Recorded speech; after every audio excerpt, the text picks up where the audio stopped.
ನಮಸ್ಕಾರ, ಎಲ್ಲರಿಗೂ ಕೃಷಿ ಭೂಮಿ ಯೂಟ್ಯೂಬ್ ಚಾನಲ್ಗೆ ಸ್ವಾಗತ. ಆಲ್ಮೋಸ್ಟ್ ಎಲ್ಲ ರೈತರದು 30 ಅಥವಾ 40 ದಿನದ ಪ್ಲಾಟ್ಗಳು ಅದಾವೆ. ಈ ಟೈಮ್ದಾಗ ಈ ಹಂತದಾಗ ನಾವು ಯಾವ ರೀತಿ ಸಬ್ಕೆನ್ಸ್ ಮಾಡ್ಕೋಬೇಕು ಮತ್ತು ಯಾವ ಹಂತದಾಗ ನಾವು ಪಿಂಚಿಂಗ್ ಅಂದರೆ ಕುಡಿಚು ಉಟ್ಕೋಬೇಕಂತ ಇವತ್ತಿನ ವಿಡಿಯೋದಾಗ ನೋಡೋಣ. ಈ ಸಮರ್ ಪ್ರೂನಿಂಗ್ನಲ್ಲಿ ಅಂದರೆ ಫೌಂಡೇಶನ್ ಪ್ರೂನಿಂಗ್ದಾಗ ಆಲ್ಮೋಸ್ಟ್ ಎಲ್ಲ ರೈತರದು ಪ್ಲಾಟ್ಗಳು ಏನಾಗಿರ್ತಾವೆ, ಒಂದೇ ಸಮನಾಗಿ ಹೊಡೆದಿರಂಗಿಲ್ಲ. ಹಿಂದೆ ಮುಂದೆ ಪ್ಲಾಟ್ಗಳು ಹೊಡೆದಿರ್ತಾವೆ. ಇದಕ್ಕೆ ಒಂದೇ ಕಾರಣ ಇಲ್ಲ, ಹಲವಾರು ಕಾರಣಗಳು ಇರ್ತಾವೆ. ಯಾಕಂದ್ರೆ ನಾವು ಮಾಡಿರುವಂಥ ಕಾರ್ಯಗಳ ಮೇಲೇ ಇದು ಆಗಿರ್ತೈತಿ. ಅಂದ್ರೆ ನಾವೇನು ಹಾರ್ವೆಸ್ಟ್ ಮಾಡಿದ್ಮೇಲೆ ನಾವು ಎಲ್ಲ ರೈತರದ್ದು ಏನು ಮಾಡ್ತೀವಿ, ಈ ಕಡೆ ಲಕ್ಷ್ಯನ ಕೊಡೋಂಗಿಲ್ಲ ಪ್ಲಾಟ್ ಕಡೆ.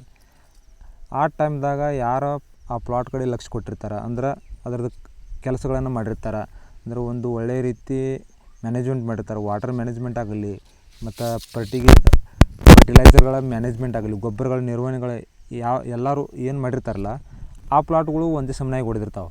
ಮತ್ತು ಏನು ಪ್ರೂನಿಂಗ್ ಮಾಡ್ತಾ ಅಂದ್ರೆ ಚಾಟ್ನಿ ಮಾಡಿದ್ಮೇಲೆ ಅದಕ್ಕೆ ಏನು ಮ್ಯಾನೇಜ್ಮೆಂಟ್ ಬೇಕು ಅಂದ್ರೆ ವಾಟರ್ ಮ್ಯಾನೇಜ್ಮೆಂಟು ಮತ್ತು ಏನು ಒಳಗೆ ಕೆಲವೊಂದು ಜನ ಏನು ಮಾಡ್ತಾರೆ, ಡಾರ್ಮಿಕ್ ಸ್ಪ್ರೇನು ಮಾಡ್ತಾರೆ. ಈ ರೀತಿ ಎಲ್ಲನೂ ಕರೆಕ್ಟ್ ಮ್ಯಾನೇಜ್ಮೆಂಟ್ ಮಾಡಿದವ್ರಿಗೆ ಒಂದೇ ಸಮನಾಗಿ ಪ್ಲಾಟ್ಗಳು ಹೊಡೆದಿರ್ತಾವೆ. ಅವ್ರಿಗೇನಾಗ್ತೈತಿ, ಒಂದೇ ಸಮನಾಗಿ ಅವರು ಪಿಂಚಿಂಗ್ ಮಾಡ್ಕೋಬೋದು. ಅಂದರೆ ಎಲ್ಲನೂ ಕೇನುಗಳು ಅಂದರೆ ಕಡ್ಡಿಗಳು ಒಂದೇ ಸಮನಾಗಿ ಬರ್ತಾವೆ. ಆದ್ರೆ ಇನ್ನು ಹಿಂದೆ ಮುಂದೆ ಪ್ಲಾಟ್ಗಳು ಹೊಡೆದವ್ರಿಗೆ ಏನು ಮಾಡ್ಬೇಕಂದ್ರೆ, ಈಗ 7-8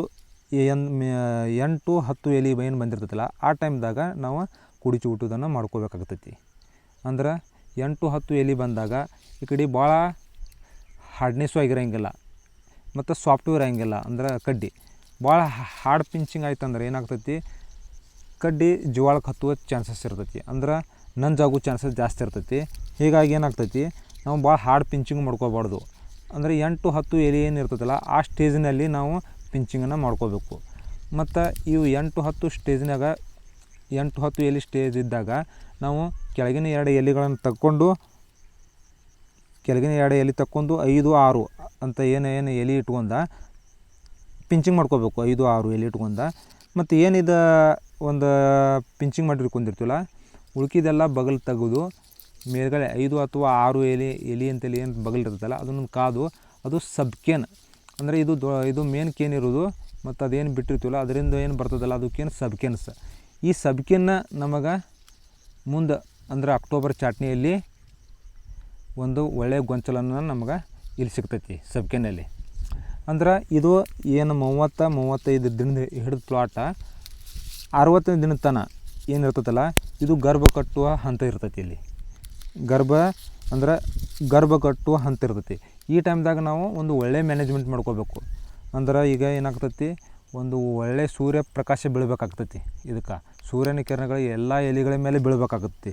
ಹೀಗಾಗಿ ನಾವು ಏನು ಮಾಡ್ಕೋಬೇಕು, ಎಲೆಗಳನ್ನು ಅಂದ್ರೆ 10-6 ಸೈಜ್ ಇತ್ತಂದ್ರೆ 60 ಕಡ್ಡಿಯನ್ನು ಒಂದು ಗಿಡದಲ್ಲಿ ಕಾಯಬೇಕು.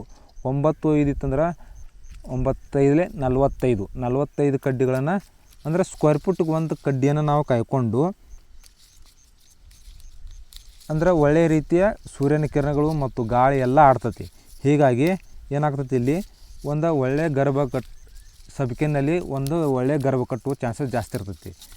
ಮತ್ತು ನಾವು ಸುಮ್ಮನೆ ಎಲ್ಲನೂ ಸೂರ್ಯನ ಕಿರಣಗಳು ಸರಿಯಾಗಿರೋಂಗೆಲ್ಲ ಫುಲ್ ಗರಿದಿ ಕಾದು ನಾವು ಅಲ್ಲಿ ಗಾಳಿ ಬೆಳಕು ಆಡಲ್ದಂಗೆ ಕಾದು ಯುರಾಶಿಲ್ಲ 6B ಏನು ಮತ್ತು ಮಾರ್ಕೆಟಲ್ಲಿ ಬಂದಿರುವಂಥ ಇನ್ನೂ ಹಲವು ಪ್ರಾಡಕ್ಟ್ಗಳನ್ನು ಯಾವುದೇ ರೀತಿ ಹೊಡೆದ್ರೂ ಅಲ್ಲಿ ನಮಗೇನಾಗ್ತೈತಿ, ಒಂದು ಒಳ್ಳೆಯ ಗೊಂಚಲು ಸಿಗೋಂಗಿಲ್ಲ. ಮತ್ತು ಅಕ್ಟೋಬರಲ್ಲಿ ಭಾಳ ಸಫರ್ ಆಗಬೇಕಾಗ್ತೈತಿ. ಅಲ್ಲಿ ಮತ್ತು ನಾವು ಸುಮ್ಮನೆ CPP ಹೊಡಿ ಮತ್ತು ಅದನ್ನು ಹೊಡಿ ಇದನ್ನು ಹೊಡಿ ಎಲ್ಲನೂ ಏನು ಮಾಡಿವೆಲ್ಲ ವೇಸ್ಟ್ ಐತಿ. ಹೀಗಾಗಿ ಏನಾಗ್ತೈತಿ, ಇಲ್ಲಿ ನಾವು ಇಲ್ಲಿ ಏನು ನಮ್ಮ ಸೈಜಿಂಗ್ ತಕ್ಕಂಗೆ ನಾವು ಕಡ್ಡಿಗಳನ್ನು ವಿರಳನೆ ಮಾಡ್ಕೊಂಡು ನಾವು ಇಲ್ಲಿ ಒಳ್ಳೆಯ ಸೂರ್ಯಪ್ರಕಾಶಕ್ಕೆ ಕಾಯ್ಕೊಂಡ ಮತ್ತು ಗಾಳಿ ಬೆಳಕು ಎಲ್ಲನೂ ಒಳ್ಳೆಯ ರೀತಿ ಎಲ್ಲ ಕಡ್ಡಿ ಮೇಲೆ ಬೀಳುವಂಗೆ ನಾವು ಕಾಯ್ಕೋಬೇಕು. ಇಲ್ಲಿ ನಾವು ಕಾಯ್ಕೊಂಡಿದ್ದೀವಿ ನೋಡಿ. ಒಂದು ನಮ್ಮದು ಇರೋದು 10-6 ಸೈಜು. ನಾವು ಒಂದು ಗಿಡಕ್ಕೆ ಏನು ಮಾಡಿದ್ದೀವಿ, 55-60 ಕಡ್ಡಿಯನ್ನು ಕಾದಿದ್ಕೊಂಡಿದ್ದೀವಿ. ಮುಂದೆ ನಾವು ಅಕ್ಟೋಬರಲ್ಲಿ ಒಂದು ಕೇನಿಗೆ 2 ಕಾಯ್ಬೋದು ಅಥವಾ 3 ಕಾಯ್ಬೋದು.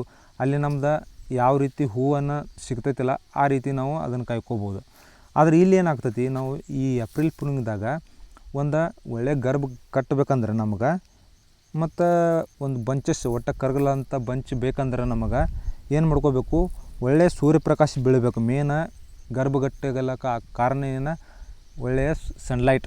ಈ ಸನ್ಲೈಟ ಮತ್ತು ಗಾಳಿ ಇತ್ತಂದ್ರೆ ಇಲ್ಲಿ ಹ್ಯುಮಿಡಿಟಿ ಕ್ರಿಯೇಟ್ ಆಗಂಗಿಲ್ಲ ಮತ್ತು ಯಾವುದೇ ರೀತಿ ಫಂಗಸ್ ಕ್ರಿಯೇಟ್ ಆಗಂಗಿಲ್ಲ. ಹೀಗಾಗಿ ಏನಾಗ್ತೈತಿ ಇಲ್ಲಿ, ಯಾಕಂದ್ರೆ ಮಳೆಗಾಲ ಸ್ಟಾರ್ಟ್ ಆಗ್ತೈತಲ್ಲ ಈ ಜೂನಲ್ಲಿ, ಆ ಟೈಮ್ದಾಗ ಏನಾಗ್ತೈತಿ ಇಲ್ಲಿ ಒಳ್ಳೆ ಗರ್ದಿ ಆಯ್ತಂದ್ರೆ ಹೀಗಾಗಿ ಕರಪ ಡೌನಿ ಬುರಿ ಬರೋ ಚಾನ್ಸಸ್ ಆಗಿ ಒಳ್ಳೆಯ ಒಂದು ಗರ್ಭ ಕಟ್ಟುವುದಿಲ್ಲ. ಅದು ಕಟ್ಟಿದ್ರೂ ಏನಾಗ್ತೈತಿ, ತುತ್ತಾಗ್ತೈತಿ ರೋಗಕ್ಕೆ.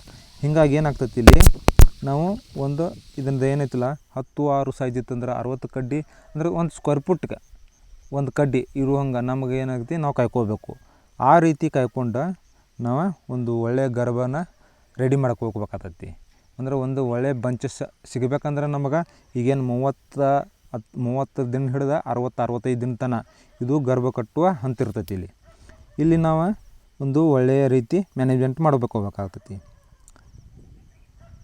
ಇಷ್ಟೆಲ್ಲ ನೀವು ಮಾಡ್ಕೊಂಡಿರಂದ್ರೆ ನಿಮ್ಮ ಪ್ಲಾಟ್ದಾಗ ಯಾವುದೇ ರೀತಿ ಗರ್ಭದ ಸಮಸ್ಯೆ ಬರೋಂಗಿಲ್ಲ. ನಿಮ್ಗೆ ಅಕ್ಟೋಬರಲ್ಲಿ ಈಸಿಯಾಗಿ ನೀವು ಪ್ಲಾಟನ್ನು ಮೇಂಟೈನ್ ಮಾಡ್ಕೋಬೋದು. Thank you.